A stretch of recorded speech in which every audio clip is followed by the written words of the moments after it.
안녕하세요. 저는 어리숙한 제 실수로 인연을 잘못 만나 이혼하게 된 사람입니다. 행복했던 날에 수만큼 힘들기도 했던 저의 짧은 결혼 사연을 들려드리고자 컴퓨터를 켰어요. 사실 결혼이란 건 살면서 유일하게 내가 선택할 수 있는 행복의 길이기도 하잖아요. 근데 그것이 차마 불행의 길인 줄 모르고 들어섰다는 것에 아직도 저는 반성을 하고 있어요. 뭐가 그렇게 좋았길래 결혼을 서둘렀는지 모르겠어요. 아니, 서두르지 않았다면 제가 과연 실수 없이 인생을 살았을까요?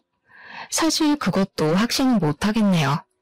그래도 한번 씻을 수 없는 실수를 겪었기 때문에 앞으로 제가 살아갈 인생에서 큰 도움이 될 것 같아요. 저의 경험을 청취자분들과 나누고자 하니 제 사연을 들어보시고 함께 조언 공유하도록 해요. 우선 저는 돈이 많은 집안에 시집을 갔습니다. 가난한 집안에 시집을 가는 것보단 결혼 잘했다는 소리를 많이 들었어요. 남편 되는 사람이 동네에서 마트 사업을 했는데요. 마트가 장사도 충분히 잘 되었고 또 주변 이웃에게 인지도도 좋아서 당시 저는 남편을 더 믿었습니다. 결혼하는 데 드는 자금도 별로 없었어요.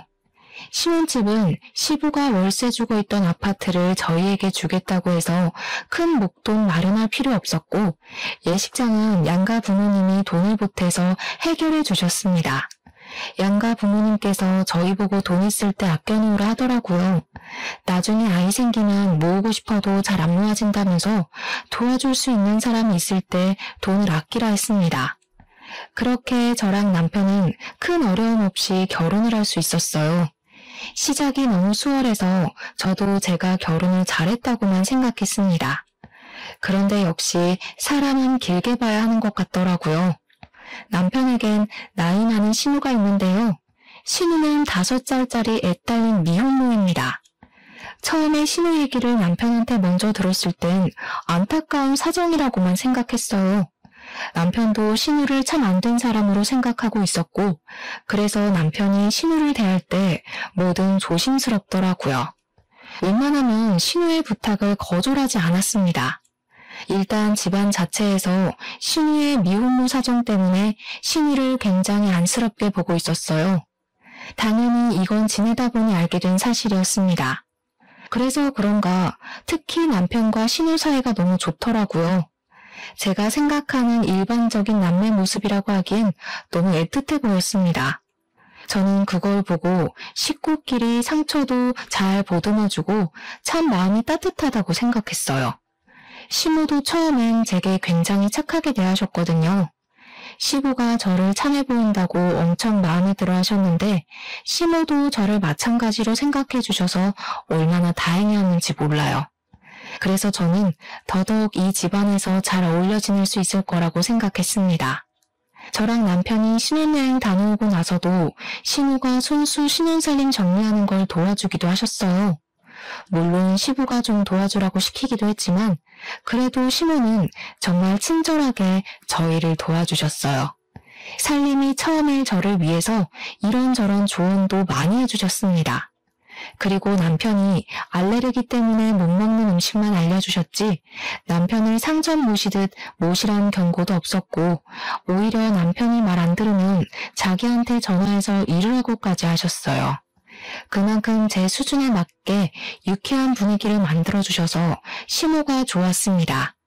반면 시부는 지방에서 어업을 크게 하시는 분이라 서울 집에는 자주 방문을 못하는 사정이셨어요. 거의 6개월 만에 한 번씩 집을 방문한다고 들었습니다. 원래 며느리 사랑은 시부라고 하잖아요.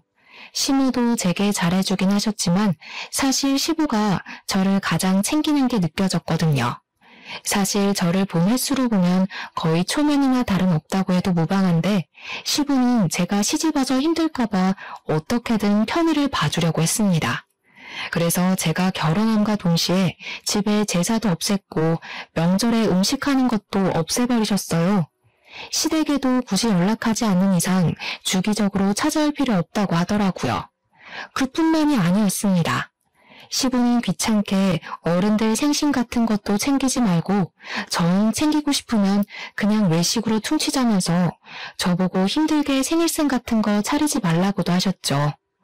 어떻게 이리 며느리 입장을 잘 생각해 주시는지 처음 그 선언을 들었을 때 제가 다 민망할 지경이었습니다.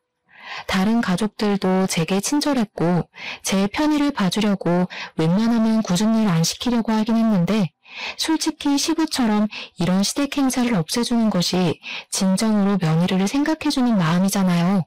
처음엔 시부에게 그렇게까지 마음 안 써주셔도 된다고 하며 거절했지만 시부가 워낙 단호하게 나와서 결국 그렇게 결정이 난 거거든요.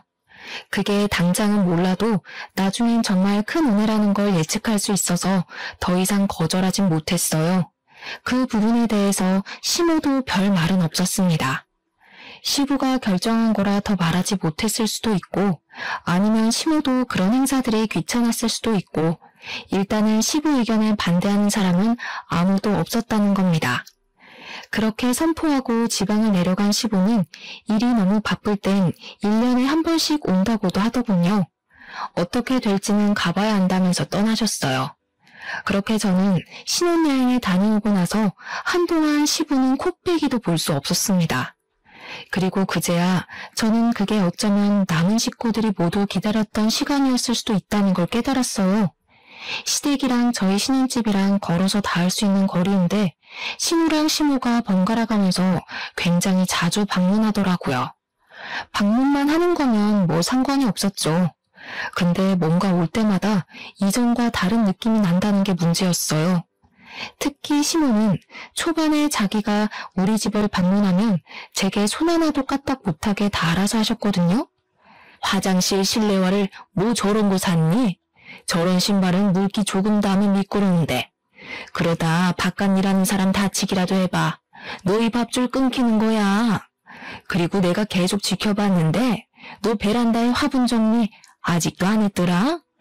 내가 분명 일렬로 세워놓으라고 했잖니. 지나가는 사람 발 걸린다고. 갈수록 시모가 제게 이래라 저래라 간섭하는 일이 늘어갔어요. 이전에는 제 손에 물 한 방울 안 묻게 하라고 과하게 행동하시더니 갑자기 자기 손에 물 한 방울 안 묻게 하라고 용을 쓰는 겁니다.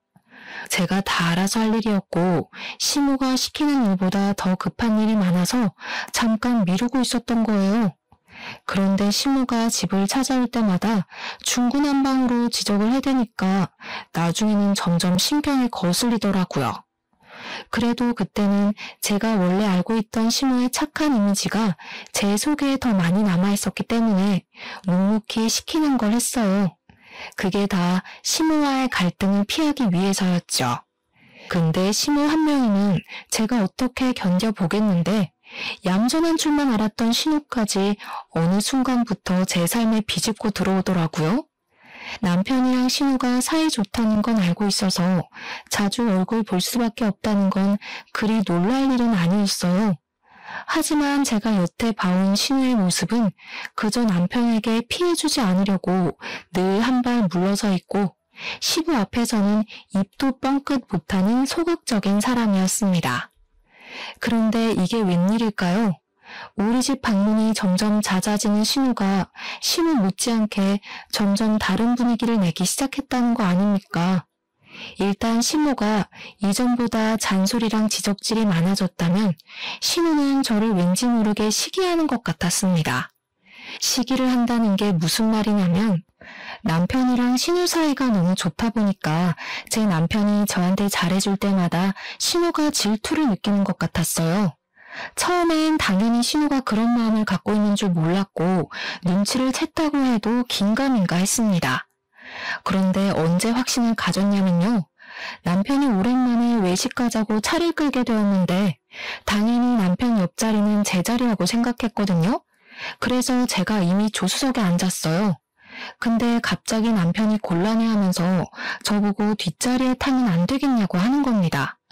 왜 그러냐고 물어봤더니 남편이 하는 말이 아주 황당했어요. 결혼하기 전에는 항상 누나가 옆자리에 앉았었거든. 그렇다 보니까 거의 지정석처럼 이용했어. 뒷자리는 누나가 불편해서 금방 멀미 난다고도 했고. 사실 뒷자리를 옮겨 타는 건 제게 별 상관없는 일이었습니다. 다만 남편이 제게 말하는 이유가 다소 어처구니 없어서 기분 나빴다는 거예요. 결혼하기 전에 그랬었던 일을 왜 결혼하고 나서까지 끌고 오는지 모르겠더라고요. 하지만 외식을 하러 가는 길이었기에 괜히 문제 일으키고 싶지 않아서 그러려니 넘겼습니다. 속 좁은 사람으로 보일까봐 뭐라고 말할 엄두를 못 내기도 했어요. 그날 신우는 외식 나가서 남편의 아내냐는 질문을 덜어 받았습니다. 웃긴 게 남편이 자리에 같이 있으면 그런 거 아니라고 해명을 했는데 남편만 자리에 없으면 신우가 그런 질문에 대해서 그저 웃으며 호응해 주더라고요. 그렇게 보여요? 저희 아들이랑 좀 닮긴 했죠. 그렇다고 서비스까진 안 주셔도 되는데 예쁘게 봐주셔서 감사해요. 이런 식으로 남편과 부부로 오해받는 일을 좀 즐기는 것 같았어요. 제 입장에선 신우의 이런 짓들이 가장 이해 안 되는 부분이었습니다. 신우는 그렇게 말하면서도 저를 눈치 보기보다는 제게까지 호응을 유도하는 게 딱 봐도 저를 경계하는 듯한 행동이란 걸 알 수 있었어요. 그 이후로도 신우는 남편과 제 사이를 매번 갈라놓는 행동은 종종 저질렀습니다. 그걸 여러 번 보고 나니까 제 안에서 내려진 정의가 딱 하나 있더라고요. 그게 바로 신우가 질투를 하는 것 같단 거였어요. 신우는 되도록 저랑 남편이 같이 있는 꼴을 안 만들려고 했고 남편이 자기에게 더 눈길을 주길 바라면서 관심을 끌었습니다. 그 행동이 도가 지나쳤을 땐 그런 일도 있었어요. 신우가 갑자기 자기 아들을 데리고 와서는 제게 덜렁 넘겨주더라고요. 올케, 제가 잘 몰라서 그러는데 올케는 나이가 있으니까 애들 음식 좀 할 줄 알 거 아니에요? 우리 애 밥 좀 해줘요. 오늘은 제가 급한 약속이 있어서 애 못 챙겨줄 것 같거든요. 그럼 어머님한테 맡기면 되지. 왜 굳이 여기까지 찾아왔어요? 어머님 집에 안 계세요? 어차피 내 동생이랑 약속 가는 거라 여기 오는 김에 올케한테 맡기는 게 나을 것 같아서요. 약속 끝나면 들려서 애 데리고 가면 되니까요. 우리 엄마도 쉬는 날이 있어야 하잖아요. 손주가 아무리 예뻐도 매일 보면 얼마나 지겹겠어요? 저 그때 신우가 잡았다는 약속이 제 남편과의 약속인 걸 알고 얼마나 당황했는지 모릅니다. 제 남편과의 저녁 데이트를 하기로 했다더라고요. 결혼하기 전에도 남편이랑 신우랑 같이 저녁 외식을 많이 즐겼다 하대요. 서로 약속을 잡고 말고를 떠나서 일단 저는 남편이 그 사실을 제게 말 안 해줘서 전혀 모르고 있었습니다. 그러니까 어쩌다 보니 저는 그 둘이 잘 놀라고 대신 애를 봐주게 된 셈이었어요. 너무 어이가 없었지만 이미 벌어진 일이라서 저는 억지로 시조카를 돌봤습니다. 그리고 남편이 귀가할 때까지 벼르고 있었어요. 그렇게 얼마 후 밤 10시쯤에 신우가 신이 난 채로 시조카를 데리러 왔더군요. 저한테 수고했다는 말 한마디도 없이 시조카만 데리고 쌩 나가버렸습니다. 남편이 뒤따라 안 들어오는 걸 보니까 신우를 집까지 바래다 주는 것 같았어요. 그리고 드디어 남편이 집으로 돌아왔을 때 저는 남편에게 여유도 주지 않고 퍼부었어요. 지금 일부러 나 도발하는 거야? 아가씨랑 약속 있었으면 얘기를 했어야지. 난 아무것도 모르고 있다가 예정에도 없던 육아를 했어. 내가 무슨 베이비시터야? 당신이랑 아가씨 노는데 애나 봐주는 사람이냐고. 이 정도 일이면 적어도 나한테 부탁하는 게 예의 아니야? 화났어? 미안해. 사실 얘기할까 말까 고민했는데 누나가 얘기 안 하는 게 좋겠다고 하더라고. 왠지 말하면 당신이 허락 안 해줄 것 같다길래. 당신은 몰랐겠지만 사실 누나가 당신 눈치 엄청 많이 봐. 눈치? 눈치 보는 사람이 나한테 애 봐줘서 고맙단 말도 안 해? 눈도 안 마주치고 애만 챙겨서 나가니? 당신 없을 때마다 아가씨가 당신 같고 남편인 척 하더라. 이 상황에 누가 더 눈치 보고 스트레스 받겠어? 누나는 미혼모잖아. 밖에 나가면 얼마나 사람들 시선이 신경 쓰이겠어. 안 그래도 애 아빠한테 버림받았는데 남동생 좀 이용하는 게 뭐 어때서. 그렇다고 내가 진짜 누나 남편 되는 것도 아닌데 뭘 그런 걸로 예민하게 굴어.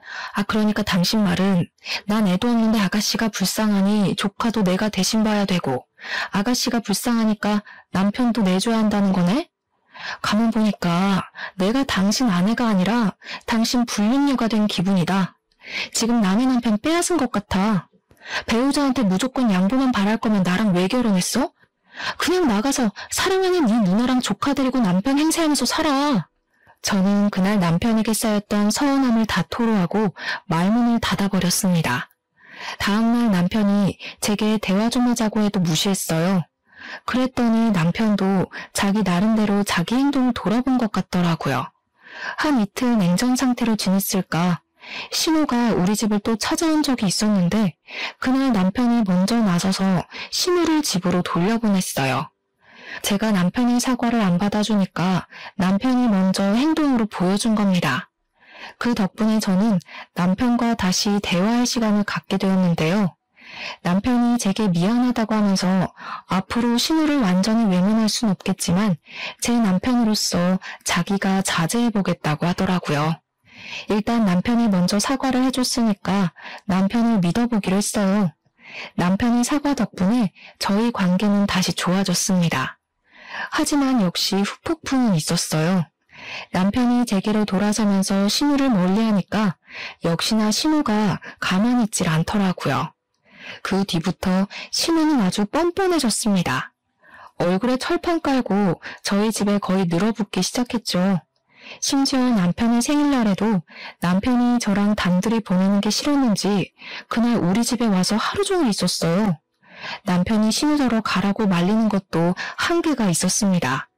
사람이 막무가내로 나오니까 완전 구제불능 수준이 되더라고요. 남편은 또 신우한테만 유독 마음이 약해져서 강하게 하지도 못했어요. 그게 또 제가 불만을 품게 만들었죠. 아무튼 신우가 거의 매일같이 신우집을 찾아오니까 시조카 때문에 하루하루가 정신이 없었어요.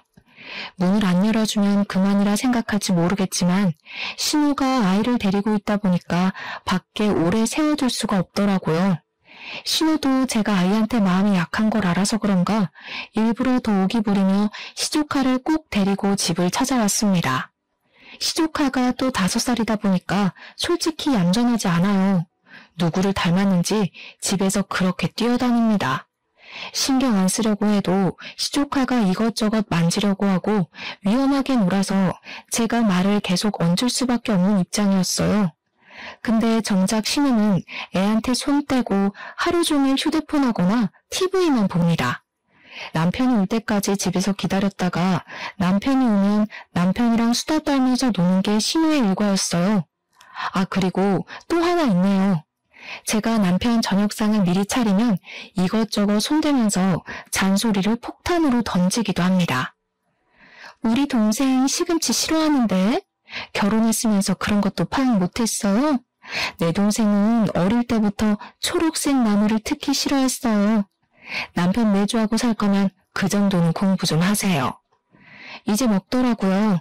제가 먹으라고 하니까 군말 없이 먹는다고 하던데요. 나이가 몇 살인데 이런 걸로 편식을 해요. 알레르기 일으키는 음식만 피하면 되지. 남편 스트레스 주는 마누라가 제일 최악이라고 하던데 올케 나중에 우리 동생한테 이혼당할라. 조심해요. 잔소리도 딱 자기 생긴 것답게 사람 속을 참 잘 뒤집어 주더군요. 얼마나 야비한지 몰라요. 남편을 이성으로 보는 것 같진 않은데 뭔가 굉장히 의의가 깊어서 저야말로 질투가 날 지경이었어요. 그래서 신우가 그렇게 돌변하고 나서부터는 제가 남편과 기념일을 단둘이 보낸 적이 없습니다. 어떻게 저를 괴롭히려고 자기 아이까지 이용할 수가 있는 건지 모르겠어요. 그리고 제가 지내면서 또 하나 느낀 건 신우가 자기 애한테 그리 관심이 없어 보인다는 거예요. 차라리 유치원 선생님이 아이한테 훨씬 더 애정이 있다고 확신할 수 있을 정도였습니다. 아무리 미혼모라도 자기 자식이면 마음이 갈 수밖에 없지 않나요? 내 살점 같은 게 자식의 존재 아닌가요? 그런데 시조카를 바라보는 신우에게선 그런 애정이 전혀 느껴지지 않았다는 거예요. 제가 보기엔 자기 자식보다 제 남편에게 더 애정이 있는 것 같았습니다. 그럴 수가 있다는 걸 저도 신우 보고 처음 알았어요. 세상엔 상상 이상의 존재들이 참 많은 것 같아요. 근데 신우야, 원래 도라이라 생각하고 무시하면 될 사람인데 여기서 제가 훨씬 짜증이 났던 건 그런 막대 먹은 신우를 남편과 신우가 오히려 옹호한다는 겁니다. 저한텐 신우보다 남편과 신우의 반응이 더 스트레스였어요. 제가 신우 때문에 받은 스트레스를 남편한테 한 번씩 얘기했는데요. 남편이 초반에는 제 얘기를 나름 경청해줬으나 시간이 지날수록 귀찮아하더라고요. 그러면서 했던 말을 또 하고 또 했습니다. 애 혼자 키우느라 외로워서 그래. 당신 이해 좀 해줘. 당신은 남편도 번듯하고 시댁도 번듯하잖아. 근데 우리 누나는 다 버려졌잖아. 혼자서 얼마나 쏘가리를 했겠어. 이걸 가족이 안 품어주면 우리 누나는 이제 의지할 곳이 없단 말이야. 그래, 너는 한두 살 먹은 어린애도 아닌데 그 정도 사정도 이해 못해주니? 나이 먹은 여자는 볼 거라곤 이해심이랑 배려심밖에 없어. 설마 너 그런 각오도 없이 내 아들이랑 결혼하겠다 했던 거야? 나는 그래도 네가 철딱서니 없는 어린 년들보단 우리 식구 사정을 잘 품어줄 거라고 생각했다. 내가 잘못한 거니? 그럼 좀 실망할 것 같네. 실망은 이미 제가 했는데요. 이런 식으로 저 나쁜 년 만들어서 죄책감 들게 하려는 것 같은데 그런 건 어머님이 말씀하시는 어린애들한테나 통하는 화법이고요. 저는 어느 정도 성숙해버린 사람이라서 어머님 하시는 말씀이 일방적인 협박으로밖에 안 들리네요. 며느리를 이용하려고 한 거면 차라리 못 모르는 여자를 데려다가 며느리 시키지 그러셨어요? 웬만하면 시모한테 반항 안 하려고 했는데 해도 너무한 것 같아서 그만 저질러버렸던 날입니다. 그렇지 않아도 시모가 제 주장에 좀 당황하더라고요. 남편도 옆에서 시모한테 무슨 말버릇이냐고 잘못했다고 사과하라 하대요. 저도 한번 속마음을 털어놓으니 더 이상 눈에 뵈는 게 없어지는 겁니다. 그래서 이참에 더 제 감정을 밀어붙였어요. 이 결혼 생활 유지됐으면 좋겠어요? 아니면 그 반대인가? 저를 쫓아내기로 마음먹은 거라면 순순히 이혼을 드릴게요. 저도 이렇게 가스라이팅 당하면서 더는 못 살아요. 저는 결혼해서 잘 먹고 잘 살려고 한 거지 남의 집 뒤치다거리나 하러 온 거 아니거든요. 저는 그들 모습에 정 떨어져서 입 밖으로 이혼까지 고심하겠다고 말해버렸습니다. 그랬더니 그제야 남편이 제게 또 먼저 사과를 하더군요. 그 자리에 함께했던 시모랑 신우를 황급히 내보내곤 저를 붙잡고 용서를 빌었습니다.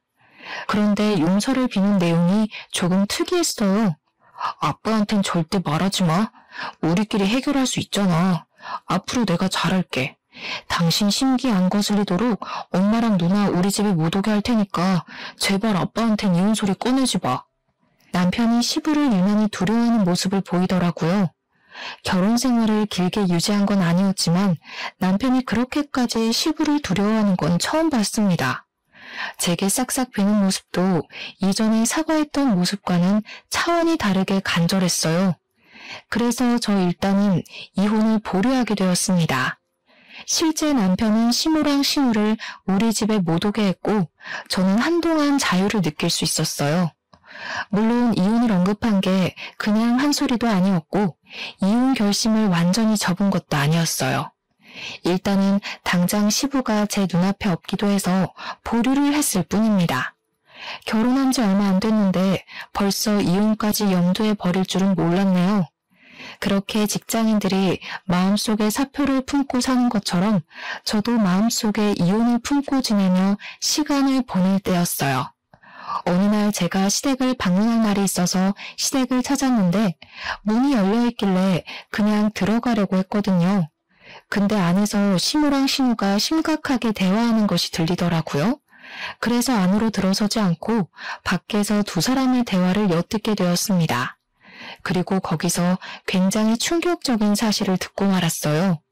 그 두 사람이 시조카에 대해서 얘기를 나누고 있었는데요. 시모가 시조카를 아들이 아닌 동생이라 칭하면서 시모에게 얘기를 하고 있더라고요. 그때부터 저는 무슨 정신으로 그랬는지 모르겠는데 일단 그 대화를 몰래 녹음해 버렸습니다. 그러면서 숨죽이고 계속 대화에 집중을 했죠. 들으면 들을수록 충격적인 사실이었어요. 놀랍게도 시조카는 신우 친자식이 아니었습니다. 바로 시모의 늦둥이 자식이었던 거예요. 얼마나 놀라운 사실입니까? 여태 시조카인 줄 알았던 5살짜리 아이가 제게 도련님이었다는 거잖아요. 게다가 5살이면 아이 친모의 나이가 적어도 저랑 또래 정도는 되어야 하는데 시모가 품기에는 시모 나이가 너무 많잖아요. 솔직히 할머니 수준 아닙니까? 대체 어쩌다 그런 일이 생겼나 잠자코 더 들어봤더니 5년 전 시부가 집을 비운 사이에 시모가 산악회 모임을 다니다가 외간 남자랑 불륜을 저지른 것 같더라고요. 그 불륜남 사이에서 만들어진 자식이었던 겁니다. 그걸 시모가 신우 아들로 둔갑시켜서 신우를 미혼모로 만든 거였어요. 시부는 그 사실을 고스란히 믿고 있는 상황인 것 같았습니다. 다 듣고 나니 이해가 되더군요. 그래서 신우가 그 아이한테 그리 애정이 없었나 봅니다. 그럼 저는 여태 시조카가 아니라 시모 아들을 대신 봐준 셈이 되는 거였는데요. 기분이 정말 이상했고 이 사실을 모르고 있을 시부가 너무 불쌍하더라고요. 근데 시모는 어떻게 자기 애를 남이 데리고 있는데도 한 번도 궁금해하거나 들여다보질 않았던 걸까요? 시모가 제게 아이를 던져줘도 별말 없었던 것 보면 사실 시모도 신우에게 자기 아이를 떠맡기듯 버린 것일지도 모른다는 생각이 들었어요. 대체 아이는 무슨 죄입니까? 무슨 이런 콩가루 가족이 다 있는지 모르겠더군요. 시부가 오랫동안 집을 비우고 있으니까 시모랑 신우가 겁도 없이 이런 강큰 짓을 저지르는 것 같았습니다. 시부 돈으로 먹고 자고 즐기면서 시부 뒤에선 헛짓거리를 하고 있었다니 어쩌면 이 사람들이 시부 재산까지도 충분히 노리고 있을 것 같다는 생각이 들더군요. 일단 저는 모른 척을 했습니다. 그날 시댁을 방문하려고 했던 것도 포기하고 집으로 돌아갔어요. 휴대폰에 녹음된 내용을 다시 들어봤더니 그렇게 소름이 끼칠 수가 없더라고요. 그들이 숨기고 있던 모든 사실을 다 알고 나서 그들을 지켜보니까 역시나 새로웠습니다. 그래도 시모가 자기 늦둥이 바라보는 시선이 신우보단 애정이 있는 것 같더라고요. 사실 초반에는 그저 시조카에게 할머니니까 손주로서 잘해주는 줄로만 알았거든요. 그 두 사람이 제 앞에서 아이를 두고 계속 연기를 하는데 볼수록 아이가 참 안 됐다는 생각이 들었어요. 저는 그날 이후 대체 이 커다란 문제를 어떻게 해야 하나 생각지도 못한 고민을 하게 되었습니다. 이혼도 어느새 뒷전이 되어버렸을 정도로 그 일에 대해 신경을 두고 있었어요. 이 사실을 남편도 알고 있는 것 같더라고요. 한 번씩 시모랑 신우가 남편한테도 저 몰래 속닥거렸는데 그게 다 아이에 대한 얘기라는 게 뒤늦게 보였습니다. 이런 집안에서 더는 제정신으로 못 지낼 것 같았어요. 그래서 저는 이제 이혼을 어느 정도 결심했고 어떻게 하면 시부에게 이 사실을 효율적으로 전달할 수 있을지를 고민했습니다. 그렇게 시간을 보내던 무렵 시댁에서 밥 먹다가 오랜만에 시부가 집으로 돌아오게 되었는데요. 웃기게도 시부가 돌아오니까 나머지 식구들은 전부 결혼 전 친절했던 사람들도 돌아갔어요. 그러니까 바로 눈치채겠더라고요. 시부가 있었기 때문에 초반에 제게 잘하려고 이미지 관리했던 거였어요.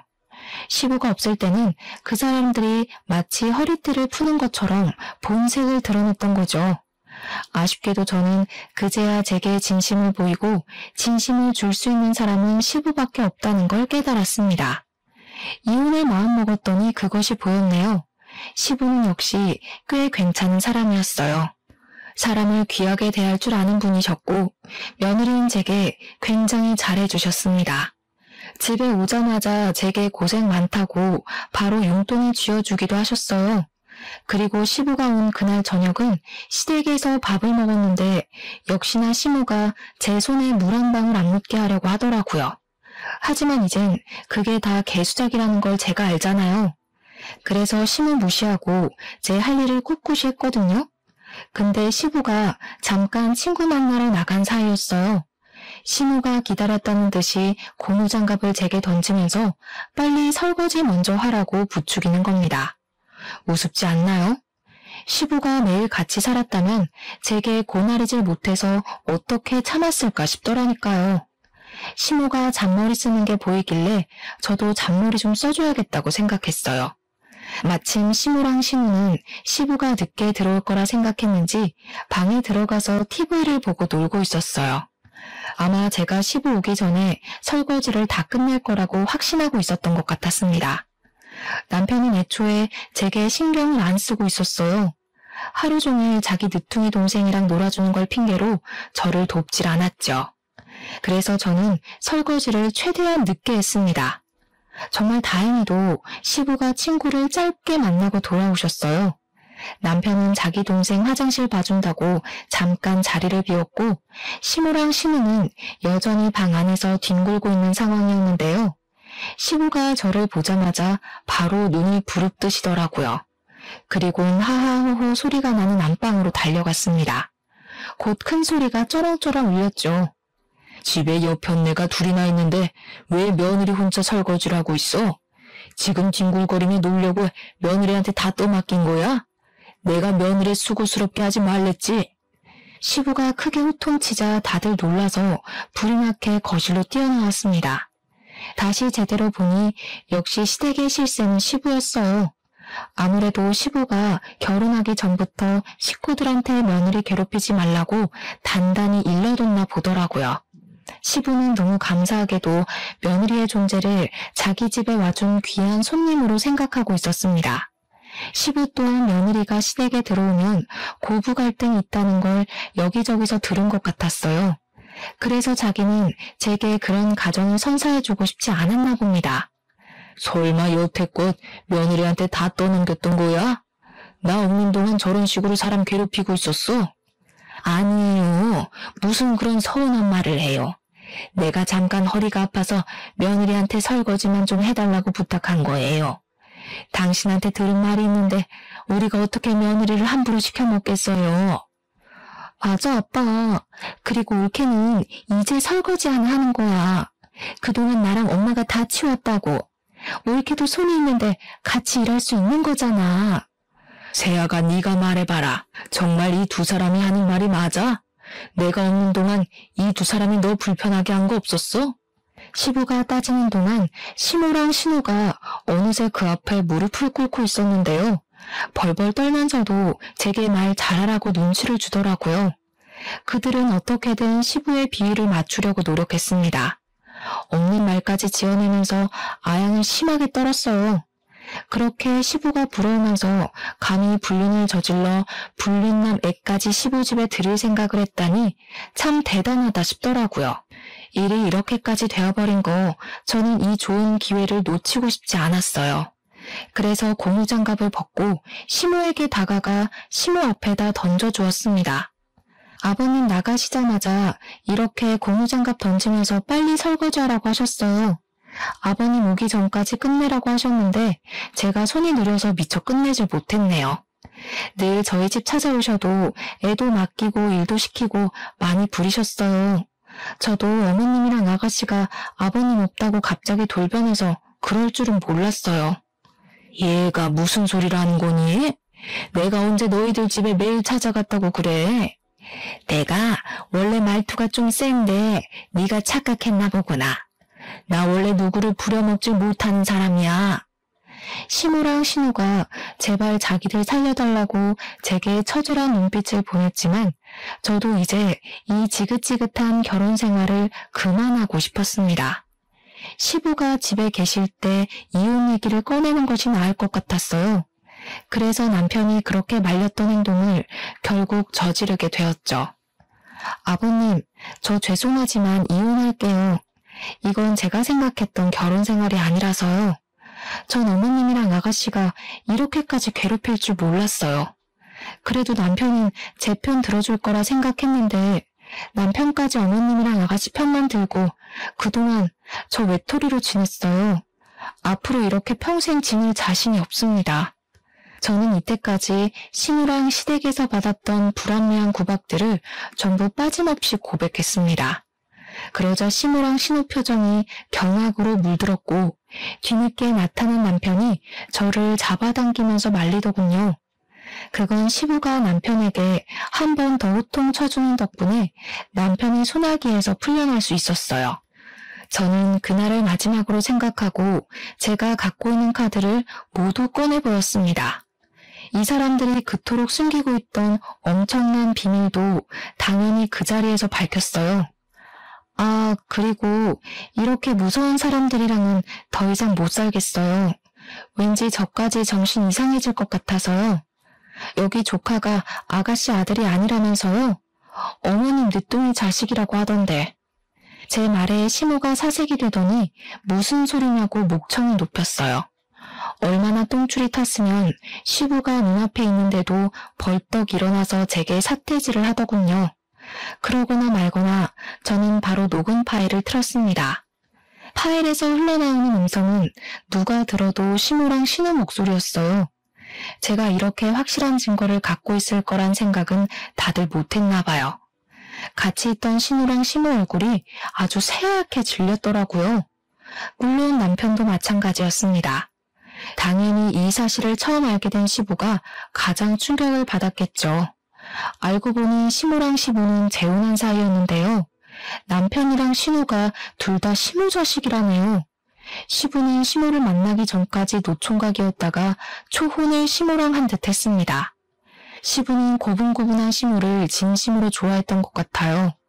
그래서 시모에게 자식이 둘이나 있다고 해도 흔쾌히 결혼을 결심한 거더라고요. 그런데 알고 보니 시모의 모든 모습들이 가식이었단 걸 그날 알게 된 셈이잖아요. 저보다 훨씬 더 충격이 강할 만했죠. 아무튼 시모는 그렇게 시부를 배신했음에도 결코 시부 곁을 떠날 수가 없는 이유가 있었어요. 왜냐하면 제 남편의 사업 자금을 시부가 전부 대주고 있었거든요. 시부는 시모가 자기 몰래 불륜을 저지르고 다니는 줄도 모르고 아들이란 이유만으로 남편을 지원하고 있었던 겁니다. 사실 피 한 방울 안 섞인 남이 아닙니까? 시부가 아빠 노릇하려고 남편 사업을 도운 것 같은데 그럼 적어도 다들 시부에게 아내 노릇, 자식 노릇을 했었어야죠. 숨겨뒀던 모든 사실이 밝혀지자 시모는 혹시나 집에서 쫓겨날까봐 얼굴이 새하얗게 질려버렸어요. 머리 끝까지 열받은 시부가 시모한테 손찌검을 하려고 하자 그때 시모가 먼저 달려들어 시부를 말렸습니다. 그러나 시부는 자기를 똑같이 속인 신우도 꼴보기 싫었는지 사정없이 신우를 밀쳐버렸어요. 한껏 쫄아있는 남편한테 달려가 남편 귀싸대기를 대신 날려버렸습니다. 넌 뭘 한 게 있다고 얼굴 빳빳이 들고 있어? 꼴도 보기 싫으니까 당장 나가. 그리고 내일부터 마트 나가지 마라. 내가 그놈의 마트 다른 사람한테 넘겨줘 버리려니까. 근데 아빠, 제가 잘못한 거 아니잖아요. 엄마가 불륜 저지른 걸 왜 저한테 그래요? 솔직히 저는 아빠한테 다 말하자고 했어요. 근데 엄마가 아빠한테 쫓겨날까봐 무서워서 계속 숨겼던 거라고요. 전 진짜 억울해요. 차라리 엄마랑 누나를 버리고 아빠 밑에 있을게요. 닥쳐. 이미 한통 속였던 사람을 내가 뭘 믿고 키워주겠어? 먹여주고 데리고 살아줬더니 감히 나를 배신해? 며느리 입에서 저딴 말이 나오게 만들어? 당장 다 꺼져. 시부는 그 자리에서 바로 식구들을 내보내려고 했어요. 그러자 시모랑 신우가 다시 시부 앞에 무릎 꿇고 빌기 시작했습니다. 잘못했다고 한 번만 용서해달라고 하는데 제게 허세 부리던 사람들이 맞나 싶더군요. 저는 사실 이렇게까지 집안 뒤집힐 줄 몰라서 좀 당황스러웠어요. 시부가 이혼을 할 거란 생각은 했지만 당장 식구들을 길거리로 내쫓을 줄은 몰랐거든요. 그 와중에 남편은 계속 시모 탓만 하고 있었습니다. 신우랑 시모 둘이 짜고 한 거지 자기는 아무것도 몰랐다며 같은 변명을 반복했어요. 그런다고 정말 자기는 잘못이 하나도 없는 줄 아나 봐요. 이미 시부에게 그 사실을 몇 년간 숨긴 걸로 중죄나 다름없는데 말입니다. 이미 그들은 더 이상 회생할 수 없을 만큼 이미지가 다 박살이 났는데 그런 와중에도 시모랑 신우는 혼자만 살려는 남편이 고가웠는지 남편의 과오까지 알아서 다 밝혀주더라고요. 그 자리에서 한 발 물러나 그 사람들을 지켜보는데 정말 추태가 따로 없었습니다. 그러거나 말거나 시부는 어린 아기마저도 자기 핏줄이 아니니 자비를 베풀 필요가 없다고 생각했나 봐요. 아이를 바로 시부에게 안겨주며 같이 내쫓았습니다. 결국 그들은 짐도 못 챙기고 빈손으로 집을 나가게 되었죠. 다들 어디 멀리 가지도 못하고 시댁 근처만 뱅뱅 돌았어요. 용서를 빌 기회만 보고 있더라고요. 근데 그걸 또 시부가 가만히 안 놔뒀어요.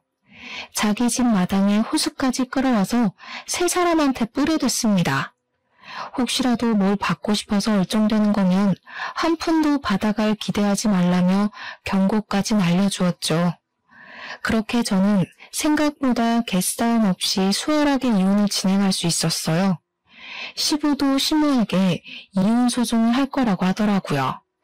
그리고는 죽기 전에 재산을 다 기부해서 자기 호적에 붙어있는 남의 자식에게 돈 한 푼 안 줄 거라고도 했어요. 그러면서 시부가 제게 진심으로 사과까지 하였습니다. 네가 괜히 못난 집에 시집을 와서 안 해도 될 고생만 하고 가네. 내가 집안의 가장인데도 돈 버는데 미쳐있어서 집안 꼴이 개판인 줄도 몰랐어. 참 너를 볼 면목이 없다. 우리 식구 때문에 아깝게 날린 시간은 내가 꼭 보상해 줄게. 아니요, 아버님. 아버님 잘못이 아닌데 왜 아버님께서 사과하세요? 제가 유일하게 위로받은 사람이 아버님인데 아버님한테는 그런 말 안 듣고 싶어요. 오히려 제가 감사하다고 절을 해야 하는걸요. 그러니까 너무 마음 쓰지 마시고 앞으로 더 좋은 인연 만나셔서 아버님이야말로 아깝게 날린 시간 꼭 보상받길 바랄게요. 시부는 제게 유일하게 진심이었던 사람이라고 했잖아요. 그래서 시부가 다른 식구들을 대표해서 사과하는 건 되레 제 마음을 더 아프게 하는 셈이었어요. 괜찮다고 하는데도 시부는 자기 잘못이 맞다면서 끊임없이 자책했습니다. 집안이 그렇게 망해가는 줄도 모르고 고등어 사업이 너무 잘 돼서 전혀 신경을 못 썼다고 한탄했어요. 뿐만 아니라 시부가 제게 보상하겠다는 말은 그냥 한 게 아니었습니다. 제가 결혼 생활이 1년도 채 안 되었는데 시부가 그걸 알고서 저보고 이혼 소송에도 위자료를 많이 못 받을 거라고 걱정까지 해주더라고요. 그러면서 뒤있는 말이 우리 살던 신혼집 아파트를 제 명의로 돌려주겠다고 하는 거 아니겠습니까? 너무 놀라서 그렇게까지 신경 안 써줘도 된다고 그냥 사과만 받겠다고 했어요. 그런데 시부는 제게 그렇게 안 하면 평생 후회할 것 같아서 그런다며 꼭 받아주라고 사정하는 겁니다. 그래서 저는 얼떨결에 말도 안 되는 위자료를 받아버렸어요. 시댁이 잘 살았던 이유는 다 시부가 돈이 많이 벌어서 그런 거였거든요. 그런 대단한 분이 원래 세를 주고 있던 아파트가 값이 꽤 나갔어요. 심지어 시부가 제게 명의를 돌려줄 때는 1.5배 집값이 오르기도 했습니다. 결혼이란 것 자체는 망했지만 어찌 보면 제게 복권이 떨어진 거나 마찬가지인 셈이었어요. 졸지에 10억이나 되는 아파트를 얻게 되었으니 땡 잡았다고 말해도 되는 거 아니겠습니까? 그렇게 저는 너무 득이 되는 이혼을 하고 시부와 마지막 밥 한 끼를 한 뒤 작별 인사를 했습니다. 그렇다고 시부와 인연을 그렇게 마무리하고 싶지 않아서 저는 명절이나 시부 생신날에 시부에게 연락을 넣고 있어요. 시부가 시간이 될 때면 제가 식사를 꼭 대접했고 시간이 안 되면 일하는 곳으로 선물을 보내드렸죠. 시부가 자기는 신경 안 써도 된다고 그만 제 인생을 살라고 하셨는데 시부를 챙기는 것이 제가 살아갈 인생 중에 하나라고도 생각하거든요. 그래서 본의 아니게 계속 고집을 부리고 있습니다. 괜찮은 분이 있으면 시부한테 소개도 시켜드릴까 생각 중이에요. 아무튼 그렇게 떠나버린 사람들은 완전 소식이 뚝 끊겨버렸어요. 시부도 일하는 지방으로 집을 옮기는 바람에 그 사람들과 만난 적이 없다고 하더라고요.